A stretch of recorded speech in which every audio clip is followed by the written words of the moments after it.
Llegamos al último video de nuestra serie, en esta ocasión de amplificadores operacionales. En esta ocasión vamos a hablar sobre los comparadores. Recordando la curva del amplificador operacional, que tiene las entradas positiva, no inversora, y negativa, inversora, y una salida.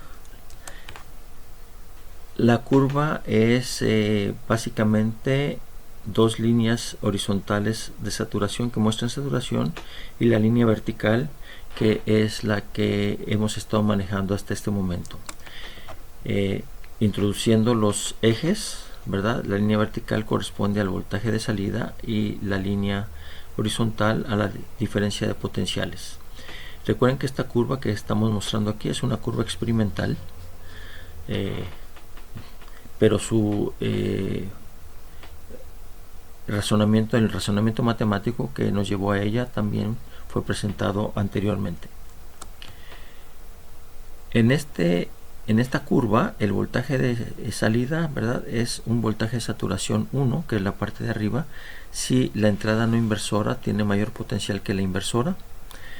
Voltaje de saturación 2, que es la de abajo, si la parte, ya en el tercer cuadrante, si la parte no inversora tiene un potencial menor que la parte inversora.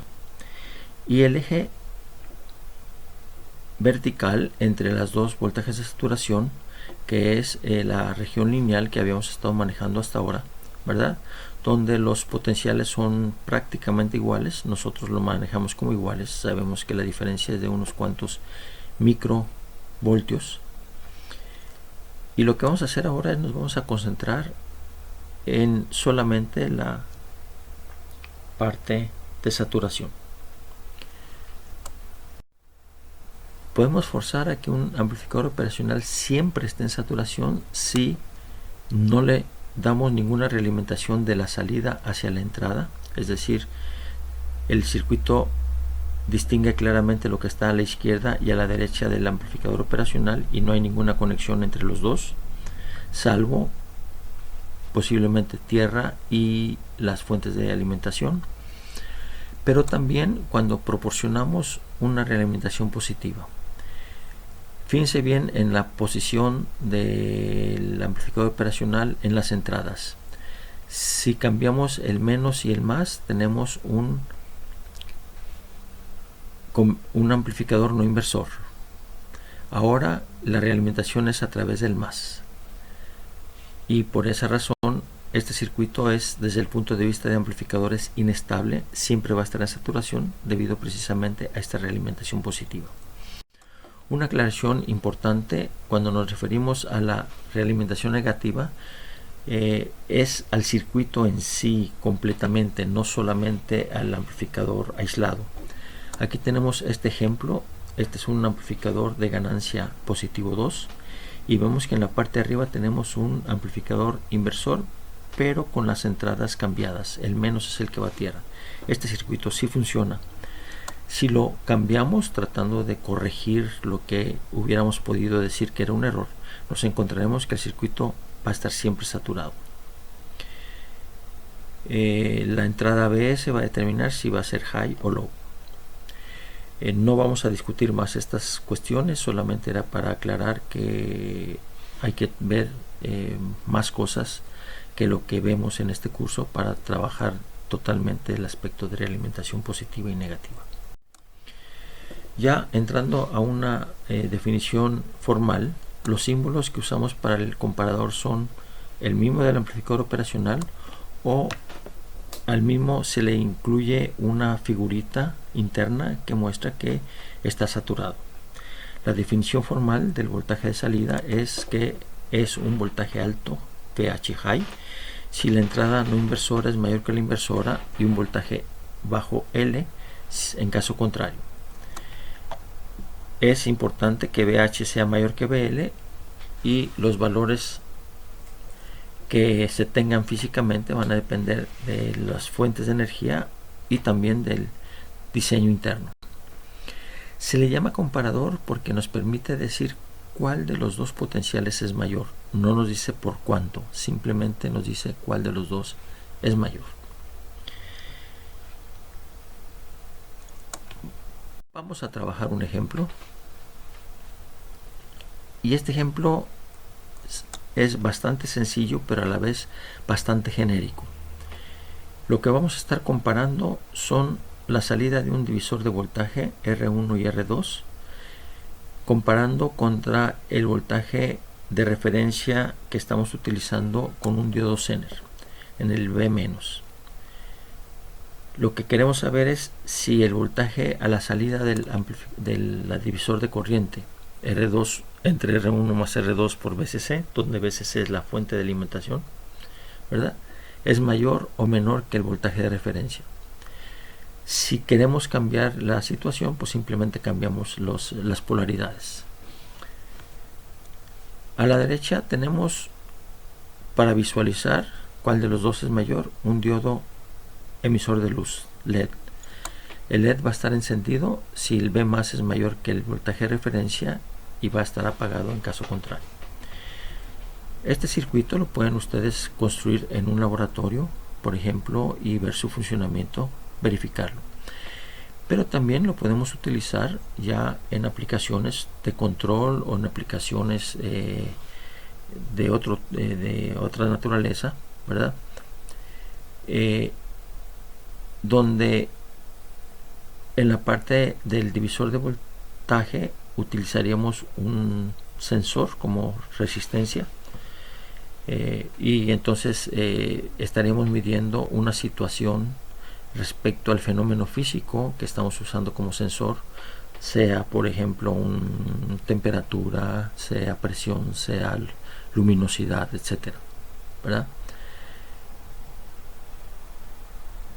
Y a la derecha, en lugar de un LED, podríamos conectar un circuito de alarma, o podríamos conectar un circuito que se activara para corregir alguna anomalía. Para poner un ejemplo práctico, vamos a considerar el siguiente divisor de voltaje. Como resistencia R1 vamos a usar un termistor NTC 103R en paralelo con una resistencia de 10 kiloohmios. Y la razón de ese paralelo es para suavizar la curva del termistor. Y como R2 vamos a usar la resistencia de 10 kiloohmios. Los datos sobre este termistor los encuentran ustedes en este sitio de internet, donde está la hoja de datos o simplificada.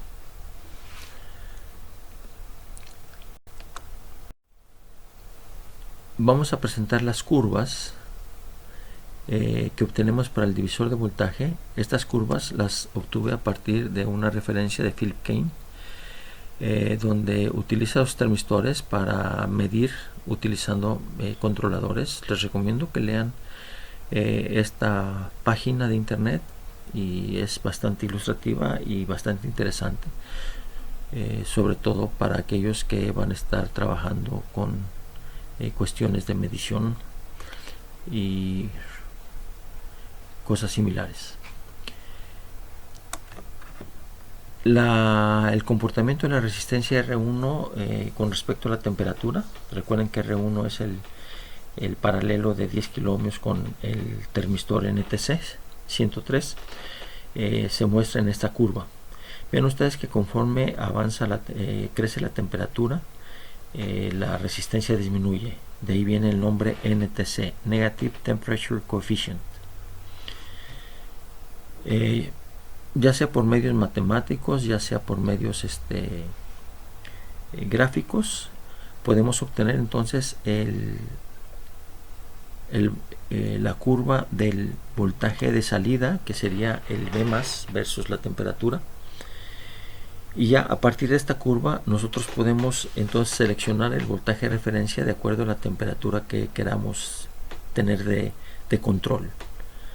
Por ejemplo, si tomamos 35 grados, entonces el voltaje de referencia sería 3 voltios. Y ese sería el voltaje que utilizaríamos. Y así como hicimos este ejemplo, tenemos más ejemplos posibles, ¿verdad? Y en resumen, vamos entonces a ver qué hicimos en este video. Se introdujo el concepto de comparador. La salida es alta si la entrada no inversora es mayor que la inversora y baja en otro caso. Los valores reales que tengan estos voltajes de salida va a depender del circuito y de las fuentes de alimentación.